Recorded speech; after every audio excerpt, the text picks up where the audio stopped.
Jessica Patch, the author of The Girl Upstairs, and welcome to One Final Twist. All right, so I'm super excited to have you on here. I know that the girl upstairs is next week, right? The 28th. Yeah. And but I'm going to need to talk about that, and I'm going to need to talk about The Garden Girls, which was my first book with you. But I have a lot of questions. So I'm down before for it. I'm ready. before we start, kind of tell everybody who's listening or watching. Oh, and you get to know this too. We're up on Spotify now. Oh, that's awesome. Yeah, so Wonderful. we're trying really to get it going. So tell us a little bit about The Girl Upstairs. Okay, The Girl Upstairs is my second psychological thriller. I have it right here. I have it on my bookshelf. If you can see my bookshelf, if you're watching, you know I'm a huge fan of the Scream franchise. So I have all my little ghost faces up there. But The Girl Upstairs follows a former homicide detective. Her name is Gwen McDaniel. Her and her husband are having a rocky patch in their marriage. And they had to leave Baltimore and they've moved to this really small town in Maine. And when she gets to this fixer upper house, she realizes things aren't what they seem. And it leads into a cold case mystery and some really dark history of the house. And not everything is what it seems. So it's just a fun, dark, twisty thriller if you like psychological thrillers and domestic thrillers. What was the original nugget for this story? I have always wanted to write a murder house story, and it has just never, like, a story idea just hasn't clicked in place. I kind of tell this story, it's true, but I use alleged in front of it, but it's allegedly true. When I was a kid, I loved haunted houses as a kid.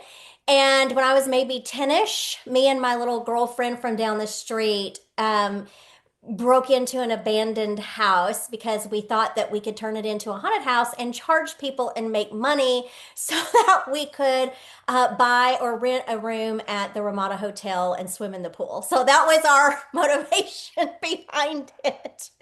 And so we got in there with our markers and crayons and, alleged vandalism. And of course, my mom ruined that because she started calling for us. It was after dinner and the street lights had come on. And at that point, if you're, mid 80s kid, you know that you're gallivanting at that point in time if you're not home. And so she got out in the car and started looking for us and hollering our names. And so we snuck home. And so she kind of killed that vibe. We never went back to it. But so I didn't actually create the haunted house, but it stuck inside my head. And so between that and a murder house book, that's how The Girl Upstairs was born. That's so funny. That's really good. Um, so this is really kind of a weird thing. So my day job is to research property. And so when you get to that part in the story, tell me how you, because I don't know how it is there, but like in Kentucky, it's in a different office and there are different rules. And I was kind of waiting to see where this part was going to go because I know a lot of readers like to pick apart or find loopholes or things that are wrong Yeah, in a story. And I was yeah. thinking, let's see, because I don't think that I've ever, maybe one other time, it kind of came into it, the research on the house. Um, how did you dig around and figure that part out? The dark history or the buying of the house, the The purchasing of the dark history of the house, and like, because you kind of made mention of like the sales history of the house too. Oh, yeah, okay. So that was just completely imagination. I just decided, okay, first I want to decide how old is this house? And the older to me, the creepier the better. I grew up in a very, very old home, and it was absolutely creepy and ugh, all the good things that make haunted houses creepy. It was all of those things. And so I just decided, okay, I want some murder to have happened. I want tragedy to have happened. And then I want it to go for a period of time where nothing happened because if something happens all the time, I feel like that's too redundant. That's too Hmm. much. And so I just kind of thought I want to do a family thing. I want to do a woman thing. I might, what else do I want to do with the house? And so I just sat there and just really just used my imagination and then I just made a spreadsheet, which I'm terrible at spreadsheets, but I made a spreadsheet and I just went through all the years of when it could have worked and when it could have gone vacant and then when somebody picked it up again. And then I dealt with the real estate agents and how that would play into it because there are plot holes, and they're hard to plug up sometimes. And I hope I did it to my best ability, but sometimes, we're just something's going to get through. Somebody's going to think of something that I didn't think of, my editor didn't think of, my proofer didn't think of, and it's just going to happen. I mean, there's just nothing you can do to get around that. Yeah. It was I don't think I've ever come up on something. I never try and find them. It's really I am very much a lean all the way in. I rarely will read a blurb. A cover will catch me before a blurb, and if it's an author that I've read before, I'm just going to pick it up. It just is I'm what the it same is. way. But I'm a lean all the way in. I think it's your story to tell, and it's my job to read it. It's not my job to break it apart. If I don't like it, I just don't, you know. Yeah, and that's fair. Yeah, I'm like, you know. And I don't But like every book I read, but Um, which of the characters was your favorite to write and which one was the hardest to write? I think, well, the hardest to me was probably Lily Ann's sections because of the circumstances surrounding it. And as an author, you really do have to kind of go in, you can't just write it mechanically. You have to live there in that headspace. And that's disturbing and unsettling for a while. So I think that those were the hardest to do. And then I liked writing Gwen. I liked that she wasn't, I don't think she's super likable. I think she could be likable, but I think she's dealing with so much trauma and so much grief and just mess that her full personality hasn't popped out. But I think by the end, I think you see it. I think in the last chapter in the epilogue, I think you see who Gwen really is. And at that point, I would like to be Gwen's friend, but I definitely like Katie all along. She's such a steady voice throughout the story. And I did enjoy writing her, but I would rather write somebody unhinged than steady. So you said this is your second psychological thriller. Yeah. What was before that? Before that, I did a crime, three-book crime thriller, which you're talking about, The Garden Girls. So those to me were crime thrillers with some psychological suspense. I wouldn't say that they were a full psychological thriller like what you read when you're reading like Riley Sager, Lisa Unger, even Frida McFadden. Those are more psychological thrillers. But I felt like that series, those three books, were crime thrillers with psychological suspense. Yeah. So have you written in any other you've done romance, have you? Yeah, I've Have written you? 28 romantic suspense novels with Harlequin's love-inspired suspense category line. I have some up here on the shelf.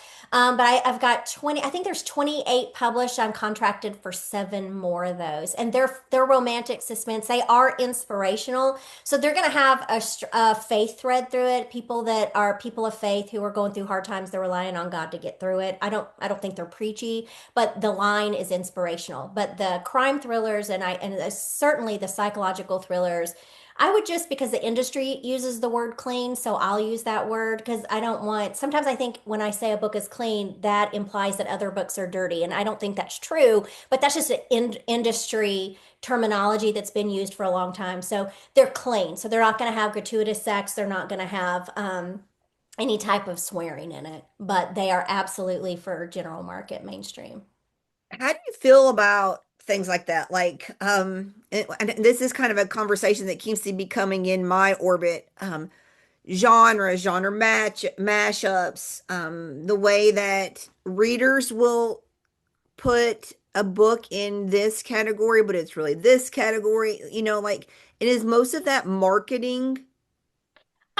I think for well, as a traditional author, I can't speak for independent authors, but as a traditional author, it is my publisher's job at Harlequin HarperCollins. It is their job to decide where they're going to shelf this story Mhm. and how they're going to shelf it. Excuse me. So for the SCU crime thrillers, they were really pushing psychological thrillers because there was some psychological suspense in it.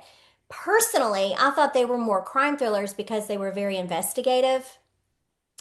And then with a psychological thriller, it's a different animal. It's a different type of story, and they are definitely shelving them that way. So the publisher decides those keywords And then readers get to decide for themselves. And I'm fine with that. I don't even usually say psychological thriller. I just say a dark, twisty thriller because you can categorize it wherever you want. I've seen readers call romantic suspense books psychological thrillers just because there's a cat and mouse game. But to me, a cat and mouse could be any genre.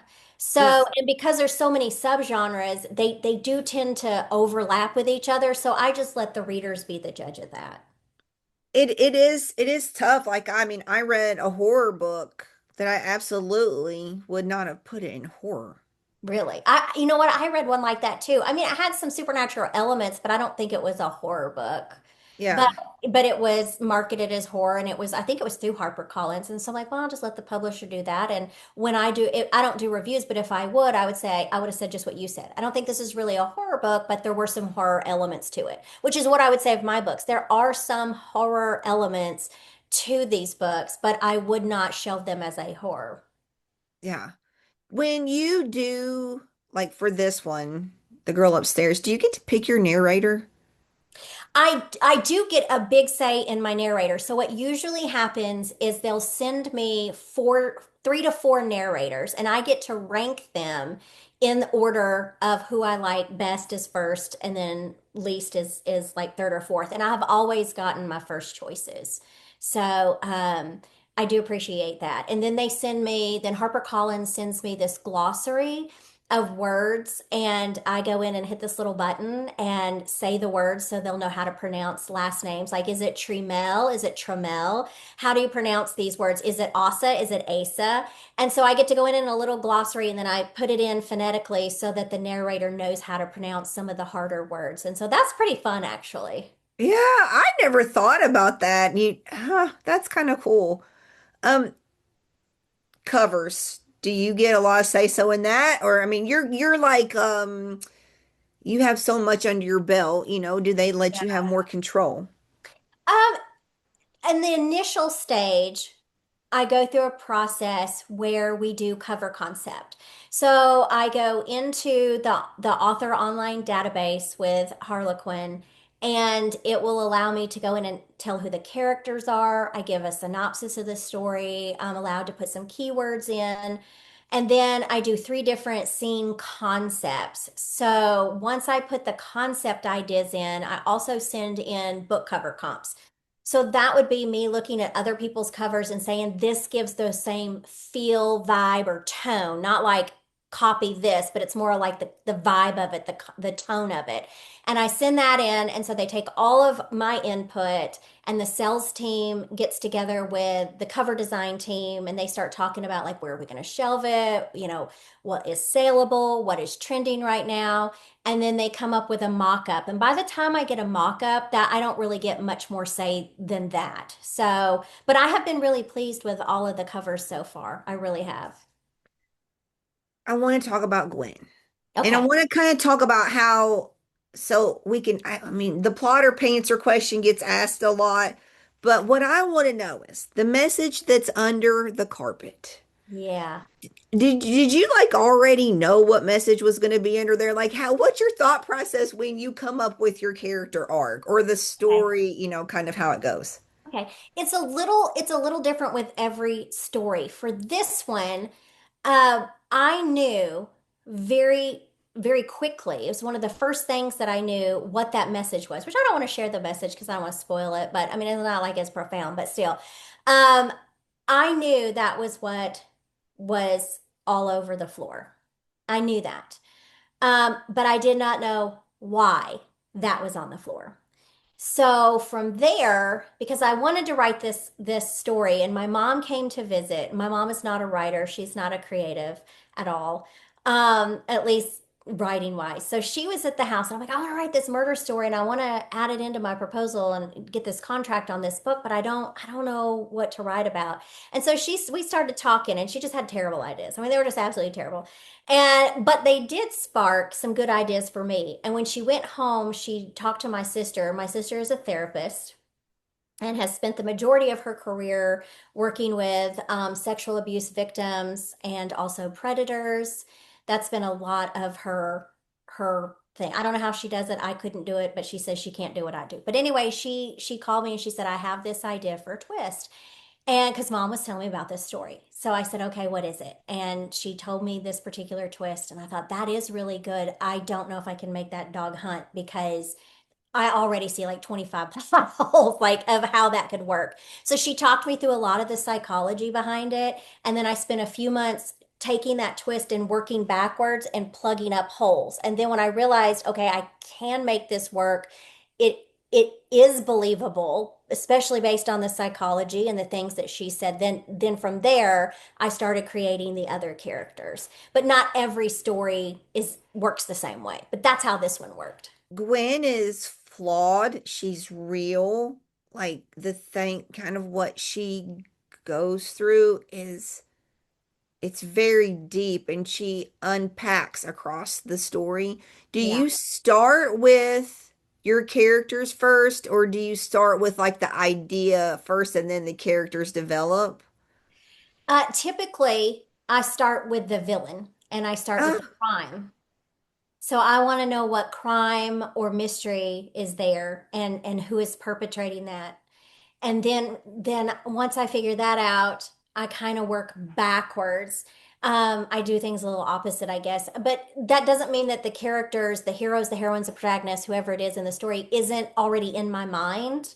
But they're just sitting there for a minute while I'm dealing with the crime and who the villain is. And then I can start working out from there in characterization. But I typically start with the crime and the villain. did you get frustrated at her husband? Yes, I did. He was difficult to write, and I can't really explain why because of spoilers, but he was difficult to write because you know this may give a little spoiler, right? I don't think he's a bad person. I think he doesn't know what to do with what he has on his hands. And I think he has his own feelings, emotions, and problems and pain that he's carrying. And hurt people hurt people.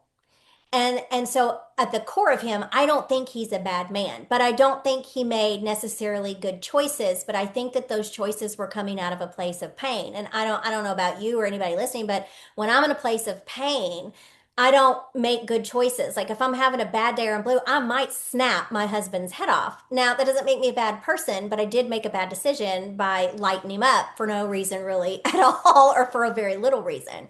So he was really difficult to write. And there were times I was like, "You, I just want to kick you." And then there were days I was like, I understand where you're coming from, and I feel bad for you, but I'm about to make it worse. So sorry.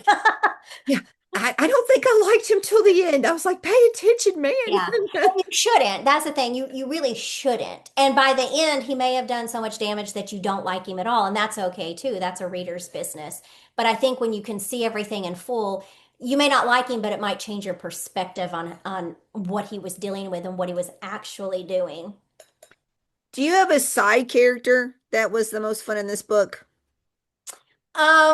I really, well, I mean, of course I liked Katie, but to me, she's so sweet that she's boring. So, I really liked Wilt. I thought he was a complicated person, and I really liked him. And I know it sounds terrible, but I liked the sheriff. Like, Oh. I did. And there's so many reasons not to, but I don't know. Maybe it's because in my mind he looked like Billy Burke. And I just don't think you can not like Billy Burke. So funny. So the sheriff, I mean, I had a niggle about him the whole time too. I was like, Yeah. this guy. Yeah, they're all up to something. You just got to figure out what is it they're all up to. What are they all hiding and is it going to connect or not? And so, and that's always fun in a mystery is trying to connect pieces and see what throwing it all at the wall and seeing if it'll stick. When you pick your locations, do you, because I don't know if Cold Harbor is real or It's not. not. It's Okay. not. I kind of And, based it off Bar Harbor, Maine, but okay. it was fictional. A friend of mine, an author friend, she lives right near Bar Harbor, and she was such a huge help in not only food and dialect, but in just I'm like, how cold is it going to be? Like, could they sit outside by the fire at this point? Because I know for me in October, I'm still at my pool sometimes. And she's Yeah. like, well, we're not at a pool, but yeah, they could be sitting by the fire and that would be comfortable at that point. So she was such a tremendous help to me to get some of those details right because I've not been able to visit Maine, but I want to for sure. That seems to be one of those things that readers like to pick apart. And I'm noticing a Yeah. trend where authors are definitely making up something completely different. Like even through the Longmire series and some of these that are like Yeah. standing big authors, they'll have readers pick apart, um, a location or a street name or Yeah. I don't know about all that. That's so Yeah. much work. It's too much. I'm reading to escape. I'm not reading Yeah, I to do break too. down. I think, like, I've written books where I live here in Memphis and DeSoto County, and so I know it inside and out. And readers are like, oh, I recognize that. That was so fun. But I think authors, including myself, pick fictional places because we can stretch what we can do as far as setting and places. If we limit ourselves to an actual small town, a real place, then we have to work within the Oh, confines of sweet that real notes. place. So sometimes we need a broader scope of what the setting looks like. So like we might need a river. And if we use a real town and there's no river running through there, then everybody's going to know there's no river there. So Yeah. I think it's easier sometimes to pick a fictional town so that we can stretch the setting and do what we want with it. If you could go back and rewrite one of your earlier books or maybe even your first one, would you do it or do you like seeing how you've grown and changed and evolved? That's a great question. I think I'd leave it alone and just see how I've grown and evolved because every writer at least should. And I try to stretch with every book. Um, and it may not be apparent to a reader, but it is to me. So I think I would leave it alone. I think I would. I might like get my rights back and recover it maybe, but I don't think I would necessarily change that. It just is what it is. I think it should stand on its own. Do you have a book that you would like to see made into a movie or a series, like one particular that you're just like, come on, get there? Oh man, I would love to see The Other Sister as like a movie or a limited series because that is such a dark, twisty, unhinged story. And it's just, I think it could really come to life. And I would love Sarah Michelle Gellar to play the part because that Oh, she was in my head from the very beginning of that story. And to me, that is who Aislinn and Charlotte, those are the sisters. So I would love to see her play it. She's just one of my favorites since Buffy. that's funny. So that's the second time that you mentioned that you had a picture in your head for a character. Do Yeah. you do like a board, an idea board for your characters and you put up somebody that you see? I do. For some characters, I specifically see an actor or an actress. I 100%. So I pin it to a private Pinterest board. Eventually, I make those boards public, but while I'm working, they're private. And then if I just see the person in my head, like for Steven in The Girl Upstairs, I never found an actor that worked for him. I just saw him in my head. And I actually used a program on Canva Pro to help me create him what I think he looked like because I couldn't figure out who he was. But sometimes I'll find models or something on Pinterest and I'm like that's who I'm kind of seeing in my head. They're the closest to that and I'll pin it on a Pinterest board. That's really cool. I don't think I've never asked that question before. Like, but you started mentioning that sort of thing. Have you always wanted to be a writer? No, I mean, I've always been a storyteller, whether I'm playing Barbies and creating some soapy action, or whether I was telling girls at junior high about, making up stories about them and their crushes and romantic stories. And I wrote some stories as a kid, but I never thought about it, never crossed my mind I could do that for a living. And so that just never popped in my head till I was about, I guess I was in my early 30s. And I read a book by Kristen Heitzman and I thought, oh man, I can do this. And that's when my writing journey started. What's next for you? Next, I'm working on my 2027 thriller. I'm contracted for two more thrillers, one in 2027, one in 2028.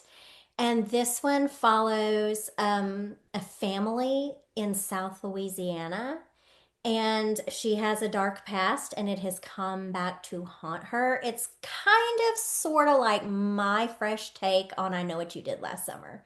But there's like other Mm. complicated issues. But if I had to kind of throw it out there, that's what I would say. Do you read outside of the genres that you write? I do a little bit, but I'm always drawn to mystery, suspense, and thriller since I was a kid. I mean, I was 12 years old on the school bus reading V.C. Andrews, you know? So I am always drawn to those types of books. But I do read, I do like rom-coms, and I have 10 rom-coms in KU that I've written in between romantic suspense and thrillers. I don't read a lot of historical, but I do like it. And I like Gabriel Meyer's Timeless series. I think especially suspense readers would love them because she literally has you in a state of dread and on the edge of your seat, but they're not suspense books, but you don't know what's going to happen. And I think they're fantastic. I read the children in the attic, children, yeah, V.C. Andrews. Is that called Hmm. children? Listen, I thought that was the dirtiest thing that I had. I thought, oh my gosh, I'm going to go to hell for reading this book. It was so dark, and It was. I It didn't was. want my mom to know. I thought, I am, I'm going to die right I now. did not tell my mom I was reading Flowers in the Attic. I don't know. Flowers in the attic. When I say Yeah. children, in the- yeah, And flowers in the attic. there were three. Well, there was probably a lot of books in that series, but I do remember reading several of the ones after, but they were in our school library, which I don't know that they should have, I mean, should have been for my age because like I said, I was in junior high. I was not even in high school, and there's some dark, deep stuff in those books, but you couldn't put them down. And I remember reading them on the bus, and then once I got home, and I would hurry up and do my homework, and then I would just stay in my room in my bed reading all night because I had to know what was happening with these crazy evil people. No, they would never be in a library now. I don't Absolutely think so. not. I mean, they ban books for less now. So Yeah. I don't think so because they were just so full of, I mean, it was just really a book full of incest is really what it was. And this horrible, evil matriarch of the family. But I was obsessed with him. So I'm sure that, you know, she had some kind of subconscious, influence on my writing to some degree, I guess. I don't know. Have you ever thought about going back? So I saw a VC Andrews book come up on NetGalley the other day, and I was like, hmm. So, and because I never thought about going back and reading books that I enjoyed as a kid now. Have you ever thought about that? I haven't gone back and read hers. I don't know if I would like them or not, but I've gone back to a few books. I actually went back to a romance novel once that was one of the first ones I read back. It was not one of the first romances, but hers. It was her debut novel. I think it was like 93 or something. Don't quote me on the year. But anyway, I thought, oh, nostalgia. I want to go back to Ireland and I want to read all of this. And I only made it through a few chapters. And I was like, that's not romance. There's no consent or anything. And I was like, how could I have thought that was romantic? But I mean, but dark romance girlies might love it. I don't know. But I did not. I only got through a few chapters and I was like, I guess I've evolved. This is what I think. I'm afraid it'll ruin it for me if I Yeah, were to go back and read it that. will. It And will.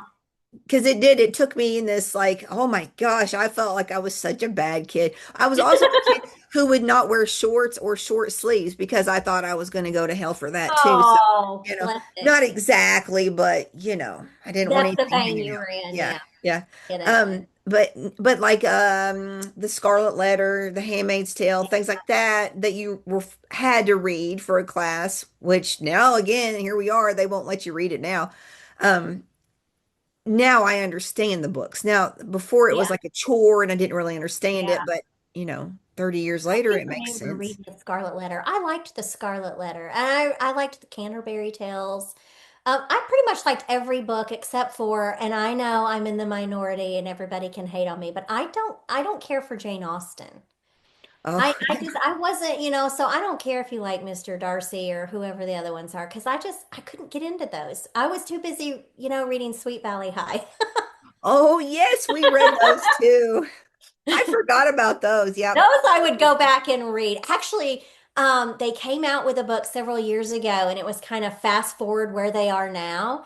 And I will be honest, I had to buy the book and I can't remember the title of it, but I was disappointed. I don't like how it turned out. So I wish I hadn't read that because I did. It's kind of like the Gilmore Girls, when they did the revival. I was like, Yeah, oh no. It was that feeling. It was like, no, no.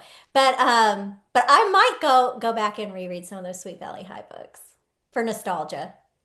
I think that's a good idea. Now my brain is going to be turning and reading that too. So in our conversation, you mentioned that you still aren't quite over the Garden Girls. Yeah, I love that story. I love that. Tell me what was let's kind of talk about that. The trilogy, right? Yeah, Yeah, am I right? Yeah, that one was yeah, the three. trilogy. Hmm. And how hard that was to let go of that. I lived with that story. I don't, some authors have dreams and they wake up and write it down. That's happened to me one time. That's it. And one time I dreamed the prologue of Her Darkest Secret, which is the book that kicks off the trilogy. And I blogged about it. It was back when we were blogging, like in 2009 or 10. And I blogged about like this thing that I saw, but it never fit into any books. And finally in 2022, um, I was, uh, I was contracted for that story and that's what it was meant to be. It was for that story. So I lived with those people for a decade before I ever even wrote them. So then I spent 3 to 4 years with that SCU, that Strange Crimes Unit team. And they became like real people, just like they do to readers. Readers have, when they're series readers, you fall in love with Case Scarpetta, you fall in love with whoever you're tracking, Alex Cross or whoever, and those people. And so for authors, we fall in love with them too, because we're feeling everything they're feeling before you get to feel everything that they're feeling. And so when it was over, I just felt, this, like you would call it a book slump. I was like in a writer slump because, wow, these people have been with me for so long and we're done with this series. The stories have been told. We could write new SCU series, but it would be a new group of people and we could see some cameos and crossovers, but it wouldn't be this particular group of people. So I still think about them and I think about Tiberius a lot because he was one of my favorite characters to write and to spend time with. And so I knew he was going to be the last story. And then when it was over, I was just a snot-nosed mess. How many readers had a crush on Tiberius? All of them that emailed me. I mean, I can't speak for everybody, but most everybody loved Tiberius, and most everybody cried in his story, if not once, a couple of times. And I'm like, same, same, same. So I think a lot of people really like Tiberius. Who of all of your books, who was the hardest character to kill off? Um, I haven't. I've only killed off a lovable character once. I don't really want to say what that is because it's a spoiler, but and I've only killed off a lovable character once. Yeah. Now, would I do it again? Yeah, I would do it again if the story warrants it. My editor did say in that story, she said, so the sales team, because some other people have died, the sales team wants to know if you want to make this person live and then write this person's story next. And while that was a tempting offer, I felt like it would water down the story. I felt like it would take the punch away that belonged in the story. So I said, no, I think that we'll just have to wrap it. We'll have to wrap it up here because I don't. And she's like, I'm with you. I'm 100% with you. And I will back up whatever you want to do. But that was just an option. And I said, no, that needs to happen for the theme and the message and everything of the story. So let's go with that. And so we did. Okay. Do you let readers feedback, ideas, thoughts, like things that things that are said to you affect or give you ideas and fodder for what's coming next? Or do you kind of already know where you're going? I always know where I'm going next.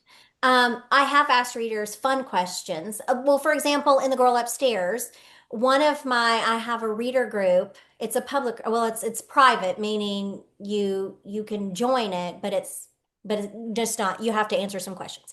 But anyway, because we don't want bots and stuff in the group. But Right. I have a reader group on Facebook, and I asked them, I said, if you will give me some ideas for the road that they live on in the girl upstairs, if I pick yours, I will make you a character in the book. And so I had a lot of readers. That was exciting. And I went with Darkwater Road, and that was Kaylee Bechtel. And so Kaylee Bechtel is in the story as one of the girls in the story. And so she had a ball seeing her name in the book. So I've done that.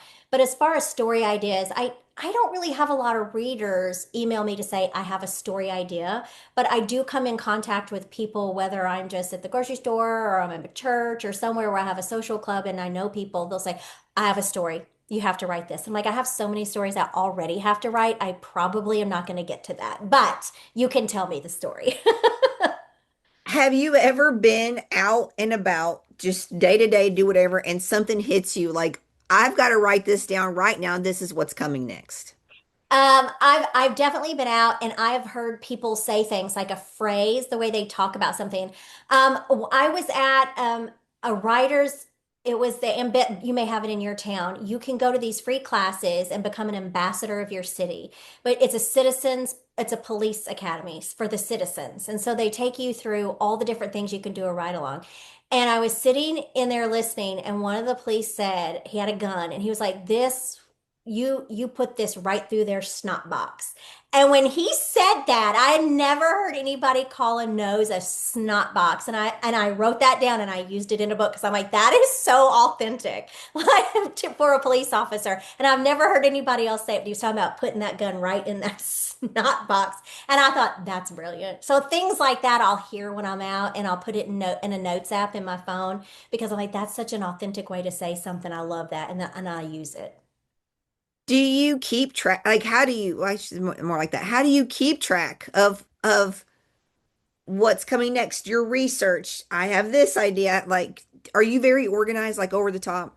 I am Right. pretty organized, yeah. I what happens is, and it's different for publishers, and it's certainly different for indie authors because they can just do what they want when they want to do it, which is awesome. But for me, when my contracts are up, I have to turn in another proposal, and each proposal usually it's about, they're like, give us 3 books, 3 standalones, and so I have to sit with that for a while and think about what 3 stories would I want to tell next. Like that's what I'm doing now in between writing and revising, is thinking up 3 more stories so that when this contract's up, I can turn in a new proposal for 3 more books. So when story ideas come, I have a notes app that's story ideas, and I just go to my story ideas and I write whatever's in my head and I keep it stored there. And then once I'm contracted, I use a program called Plotter, and it will hold all your notes, all your pictures, links, resources, and everything. And I go in and I label a notebook and I put all that information into it, and it sits there until I'm ready for it. Or if I find something new, or I'm like, oh, this would go with that story, I pop that link in right there and right then, and then I move on so that I have it in one place. So yeah, I'm pretty organized. Oh, that's pretty slick, though. I mean, that would be nice to be able to keep up with what's coming next and come. Yeah, because I I'll can. forget. I say I won't, but I will. I'm the person that says, "Oh, I'm going to put this in a place where I'll remember," and I don't remember that place that I was supposed to remember. So I'm sure I have Christmas packages all over this house that I don't know about because I've forgotten. I think that's totally fair too. I do. Are you going to do any book? Well, okay, let's go like ask it like this. What are you doing to celebrate next week for the girl upstairs? Yeah. So my author friend Natalie Walter, she writes romantic, humorous romantic suspense. Think like Finley Donovan's Killing It Mm. type. And she's flying in from Texas, and we're doing a launch event at a Collierville, Tennessee Barnes and Noble. So she's going to ask me some interview questions. We're going to talk to the readers who come, and then we're going to do a dual book signing. And they're also going to have some of our backlist titles there that we can sign as well. So that's going to be the big event that we're doing. And then I'm just going to take a really long nap. Are you going to do any book shows? A BoucherCon this year is in Calgary. I don't.